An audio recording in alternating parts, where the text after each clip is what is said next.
هسه ياخذون الصور على مود القالب يمكن اليوم.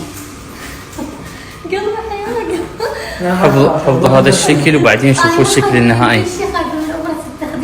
عشان كيف هي اسهل شيء. انا واحد ان شاء الله. شوفي الحلقه ان شاء الله. تمام. اخر واحد هيك من هون. هسه وقت التخدير يخدرون الاسنان. ما ادري شنو. هو اسنانه حلوه ما شاء الله بس في هاي الفراغات حنحلها ان شاء الله تعالى. يا جماعة أكثر شيء كنت خايفة منه أني بموضوع الابتسامة كله هو التخدير، لأن بي أبرة التخدير. الدكتور قال لي ما راح تحسين وعلى مسؤوليتي، قلت هذا كلام الدكاترة كله يهدون المريض، بس فعلا حط لي مادة قبل لا يحقني أبرة التخدير جد ما حسيت، قال لي ايش قد من 10 هو 1 بس أبدا ما حسيت، فهاي أحلى نقطة بالنسبة لي. جد عرفتي أبدا ما حسيت.